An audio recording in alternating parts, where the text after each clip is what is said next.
Let me know what country you represent. Throw up your flag. Family, I need you to smash up the likes, smash up the likes, smash up the likes. Also, if you have not done so already on YouTube after you subscribe, there's a little bell next to your subscribe button. Go ahead and click that thing right now so you can get your notifications each time I drop a new video like this. That way you'll be in the loop. I let a few hundred of y'all come in, then I'm going in. But in the meantime, in the between time, I'm going to give some shouts out to the early birds, starting with dun, dun, dun. PYT, what up? African Pride, what it do? What it do? Let's see, TC Wade, Nicole Green, Gravins. Is that Cravens? It's hard to see. Joyce, what's up?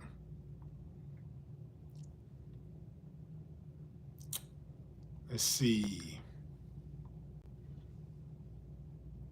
Got Tony. What's up, Timo? Going in, fam. Going in. So you got Shiloh Sanders, who's a special teams player and cornerback for the Tampa Bay Buccaneers. Not anymore. On yesterday, he got into a fight with the tight end for the Buffalo Bills, Zach Davison, and he was ejected from the game. Today, less than 24 hours later, he got news that he was waived by the Tampa Bay Buccaneers. They waived him because they say he threw a punch. The only thing about it though, fam, when I watched the video from both angles, it appeared that either Zach Davison threw the punch first, or they threw punches around the same time. They both threw a punch about the same time. And then Shiloh threw another. Now, surprisingly, they did not cut Zach Davison from the Buffalo Bills. He was not cut. He was not cut. In fact, I'm not even sure if he was ejected, but he was not cut. They say this has nothing to do with race. One guy's white, one guy's black. The Zach guy, can you well, you know who's black and who's white, right? You try to make it not about race, right? It's not about race. Try to make it not about race. But how can you, man, when it's so obvious? Like, it's football. And these dudes throw punches from time to time. They throw punches and they don't get kicked off the team. They don't get cut. So why was the Tampa Bay Buccaneers so quick to cut Shiloh Sanders?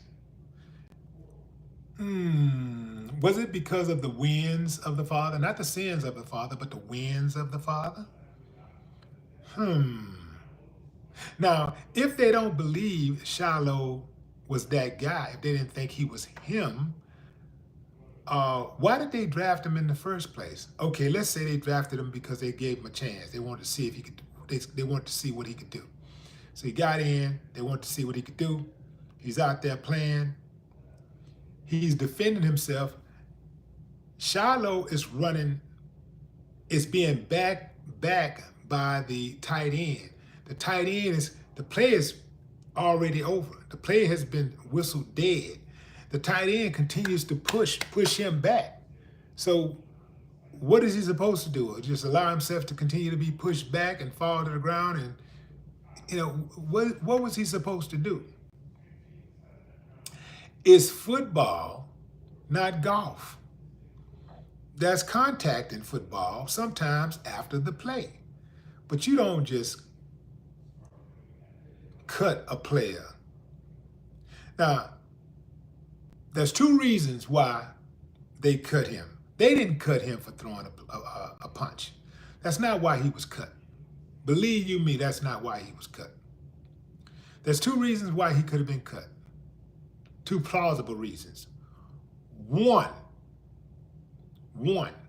is he got cut because they didn't think he was good enough.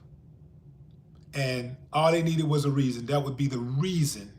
Plus, they could also kind of ride the wave, the anti-Sanders wave, right? They could kind of please, their base. You dig what I'm saying?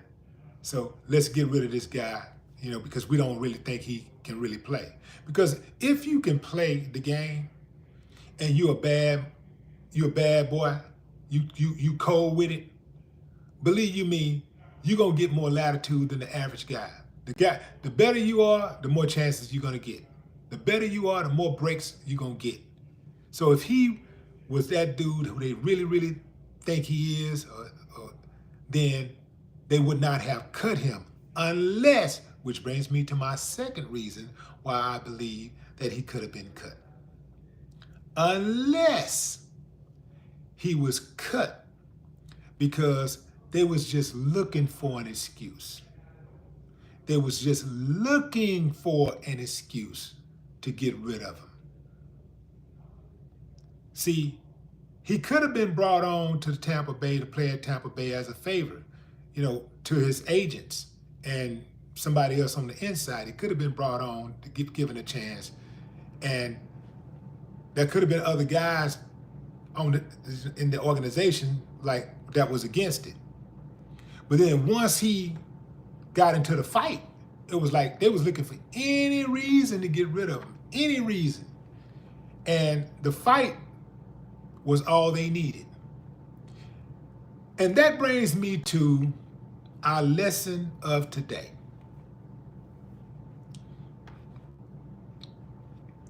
Family, when the odds are against you, and the odds were against Shiloh, he went undrafted.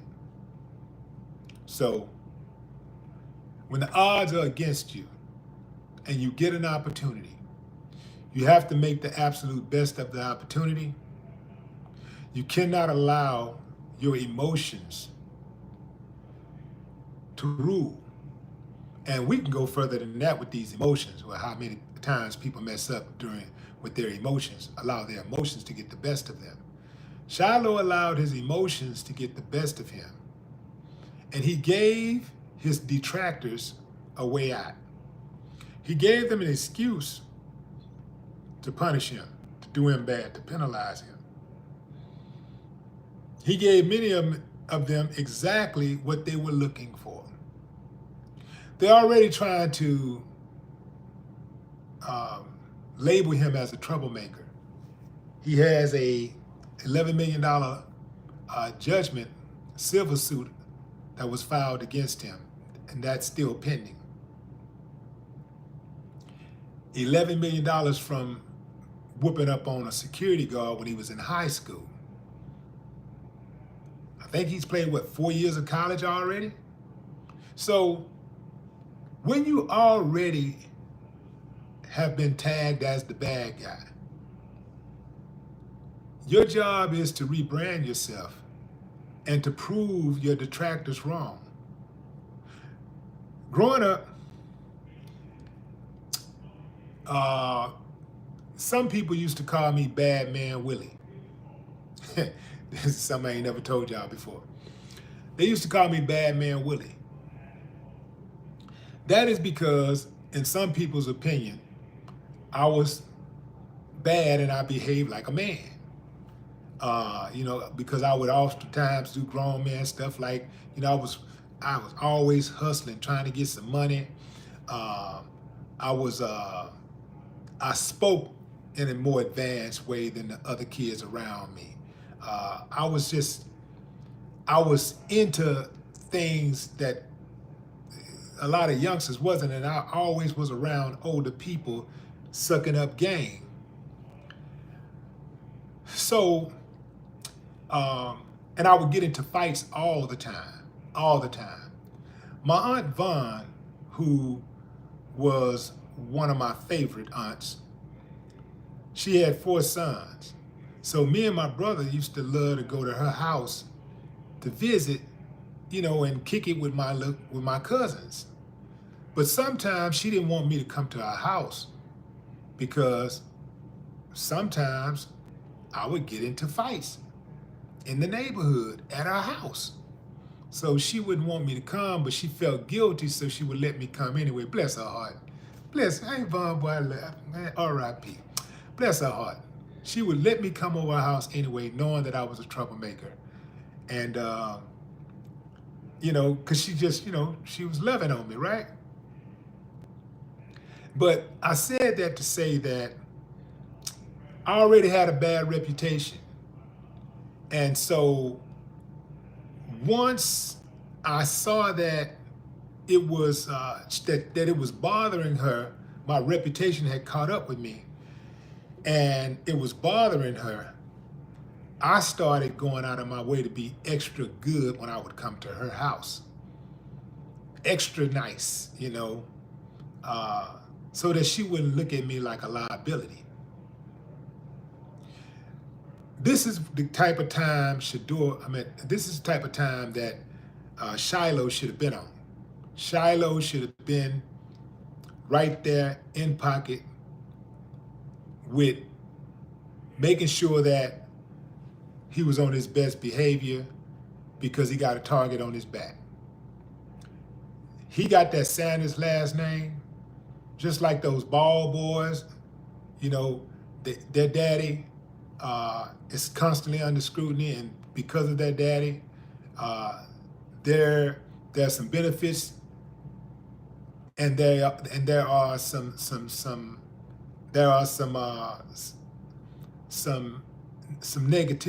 negativity associated with being the son of a famous dad.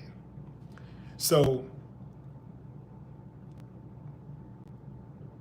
their dad, what's his name? What's Ball last name? LeVar Ball. LeVar Ball is hated by mainstream America. Y'all know what I'm talking about. Because LeVar Ball is a hands-on dad, just like Deion is a hands-on dad. LeBron James is a hands-on dad. As much as they talk about black men not being with their children and not being a part of their lives, when it's obvious that they are, they try to discredit them. They try to downplay the father's role. They try to downplay the father's role in the child's life, and they try to get in between them so that they can control the son. They try to get rid of the father, try to control the son. They're doing the same thing with LeBron James's son. They want to distance LeBron from his son. And they come up with all kinds of excuses to act like that ain't the case. But we know that is the case. They can't stand to see black men raise their own children and have an active role in their children's life. That's the truth. They lying when they tell you anything else. They lying. When they only say these things so that they can use as an excuse when there are obvious signs where a black man falls short. They say, y'all this, y'all that. Look, you're doing it to yourself again. Look at you. But when it's the opposite, very seldom do the father get praise from them. Now, we got our arms wrapped around Deion. We got our arms wrapped around LeVar. We got our arms wrapped around LeBron for that very reason. Back to Shiloh. Shiloh should have been on his best behavior. Now, I still believe that he's a good player. I think Shiloh can be a great player because he got heart. He got skill too, but he got a lot of heart, and he's tough. He's tough enough for the NFL. And I think if given a chance, a real chance, he could excel. The problem is every step he make. What's that song? I'll be watching you. Every breath you take, every step you make, I'll be watching you. Every step he make, every breath he take, the same thing with Shador, they are watching. And they can't wait to criticize them. They can't wait to penalize them. They can't wait to persecute them. They're under a microscope. So these guys are rookies. This is their first year in the game, and people want to see them perform like, 10-year veterans. Like, they don't have a lot of wiggle room to make mistakes. So Shiloh did this to himself, even though I do believe what he did was in retaliation to being bullied and pushed around and swung on. There's a time and a place for everything, and unfortunately, he picked the wrong time and place to make a move, to make that type of move that he made. So that should have been one of those times where he just swallowed his pride and said, you know what, I'm just gonna keep my cool. In fact, he should have had that on his mind before the game. He should have made up his mind well before the game that even going into the season, like, when I get here, if this happens, I'm gonna do this. If one of these fools try to swing on me, I'm not gonna even swing back. I'm just gonna get out the way or whatever. I'm gonna take it. I got a uniform on. When the last time you seen somebody get knocked out on a football field? That had their helmet on and their uniform on. That don't happen. So it ain't like he gonna hurt me. He gonna hit this uniform. He might end up hurting himself more than he hurt me. So let me just play it cool and just get through this, because I know they're trying to push my buttons. I know they want me here. I know they're trying to get rid of me. Let me play it cool, because they're trying to push my buttons. The name of the game is this, fam. Always do the opposite of what your enemy wants you to do. What's up, Dana? Appreciate you. Always do the opposite of what your enemy wants you to do. I make that a point. Whatever it is my enemy want me to do, I do the opposite. And if I do what they want me to do, it ain't gonna be when they want me to do it. It's gonna be when I select, when I choose to. And it's gonna be to my benefit. And they ain't gonna never see it coming. That's how I get down. You gotta play chess, not checkers. Anybody can play checkers. It really don't take a whole lot of thought to play checkers. It's like playing tic-tac-toe. Anybody can play tic-tac-toe. That does not require any specific skill set. All you got to do is have eyesight. You got eyesight and motor skills. And even if you ain't got motor skills, you can just tell somebody else to move it for you. Hey, move that over there in the third square to the left. Move that right there in the middle. Put it right there in the middle.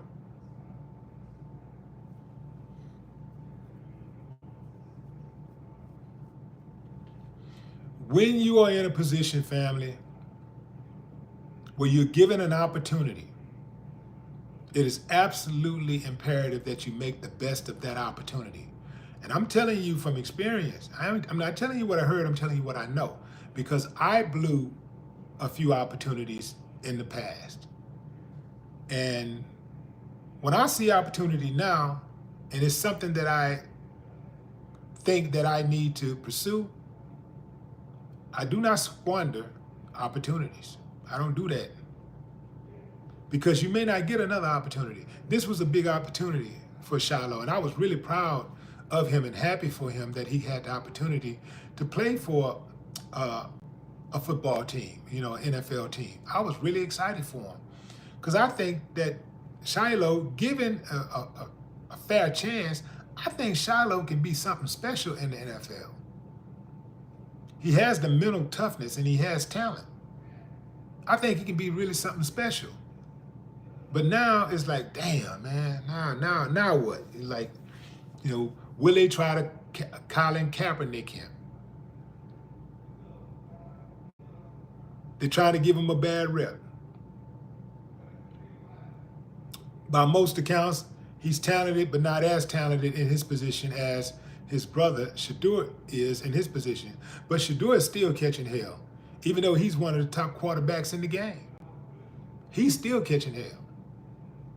All because they're black men with backbones. Because there's a lot of black dudes out there who ain't got no backbone, and they're going to be all right if they get in a little trouble. They'll be all right. They can go upside that woman's heads and everything. Some of these dudes rob a bank and still be on the team. But them Sanders boys, they're going to have to prove themselves with every snap, every play, every game, every year. It's going to be reset. Same thing.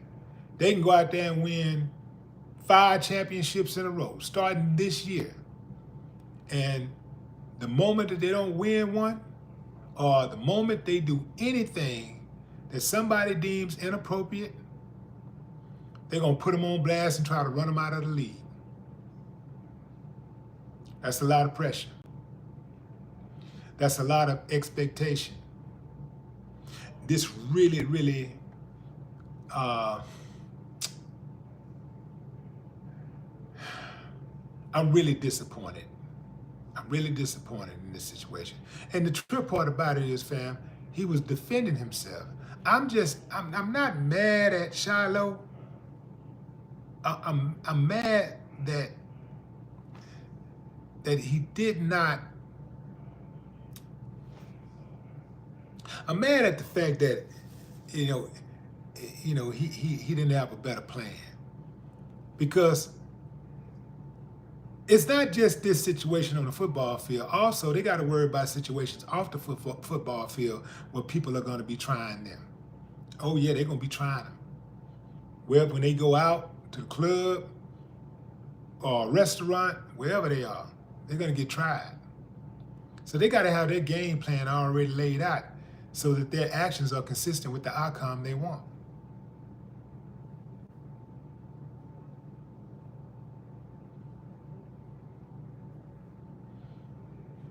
The white boy who initiated the altercation, the incident, the white boy who initiated the incident, he at home chilling.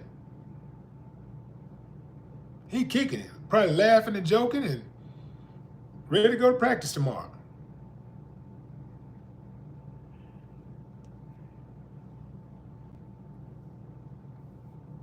But less than 24 hours, you cut him? Yeah. Yeah. That tells me that they were just looking for an excuse to cut him. Just looking for an excuse. But what say you, fam? Drop a comment. I'd love to hear your thoughts. Let's see who you got here. Let's see. Bughorse DC, what up, JJ Mars? Paul, what's up, Paul? RMP, Jerry. What's up, Derek? Tracy Johnson, James. You say you're starting to feel like they don't like black men with strong father figures. Yeah, that's a fact. America has never liked black men with strong father figures. They've never liked black girls, black women with strong father figures. The name of the game has always been to separate the black father, the black man, from his family. That's always been their plan. Yeah, they've always used that method to keep us divided. And once you get the black man out of the picture, man, you can wreak havoc. That woman might think she can hold it down by herself, but she has no idea. Get the black man out of the picture, man, now you can rape and pillage the entire house.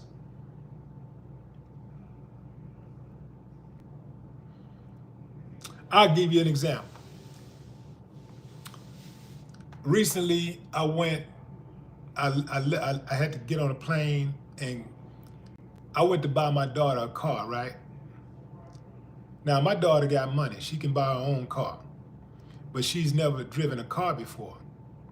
She's never had a car before because she's never had to have a car. Well, she's driven a car, but she's never had to have a car before because she lived in New York and then we lived overseas. We had a driver the entire time. So she's never had to use a car, never needed a car. When she come to Houston, she got, you know, family, friends, anybody, anywhere she want to go. If she want to go somewhere, you know, she got transportation. So we go to buy her a car. She fill out the paperwork, answer all the questions and stuff, and I'm sitting close by, but then I get on a phone call, I step away, and now it's time for her to go into the finance office. Well, you know, when you go to the finance office, the finance guy job is to not just get you to sign the papers for the things that you've already, you know, the price of the car and all of that, but also to try to upcharge you to get you to buy things like window repair and tires and gap insurance and, you know, all of this stuff that you really don't need. So she goes into the room and I can see her in his office because it's all glass. So I see her sitting down and I'm on the phone and I'm wrapping up a phone call. I wrap my phone call up and I walk inside the office and I sit in the chair right next to her. I can already see the excitement fading from the finance guy's face. So then he starts pointing out all of these extras, all these add-ons. And I'm like, no, we good here. No, we don't need that. Don't need that. Don't need that. So after I said no about 3 times, 3 or 4 times, he was like, I could see him getting flustered. He was like, "What? Can I ask you why you refuse this?" I said, "Because we don't need it. She don't need that." And my daughter, after I said no a few more times, I could see my daughter next to me. She getting a little antsy. She's like, "Well, Dad, you sure that I don't need that?" I said, "Baby girl, let me handle this." Because I told her to let me handle this before we walked in. I got this. So I have to remind her, I got this. When we finish, the guy, by the time we get to the finish line, I could tell the dude is really, really hot because he didn't make no extra money. No extra money. So the point is, had I not been in that room with my daughter to protect my daughter, if I had not been in that room and already had the knowledge about how these finance guys prey on people who don't know, particularly women, especially a first-time buyer, she would have been spending money on something she didn't even need. So the goal is always to separate the man, the father, from the tribe, separate the father from the children. Yeah, especially the black father. Yeah. That's why when I see black fathers active, present, available, and I rock with them, ride with them, yeah, because I know they're doing something those devils can't stand. Oh, I love it, man. I love to see it. I love to see it. Salute, salute, salute, salute. If Shiloh Sanders had been just another player playing in that game, and that happened yesterday, they wouldn't have ejected him unless they ejected the other dude. That's number one. He definitely wouldn't have gotten cut. Unless, as I said, they cut him because they thought that he was not good enough. Or they cut him because, which I think is the real reason, they was just looking for a reason to cut him. They were looking for a reason to cut him. I hope he don't get blackballed. I hope we don't get blackballed. I hope he gets an opportunity. I hope there's somebody out there that will give him an opportunity. Now, here's the deal. We know how they play, but there's a list that came out, I think I saw the list today actually, of black people who have a minority ownership or majority ownership in football teams. So those of you who got some real power, y'all need to step up and look after your own. Everybody else do it. No more talk.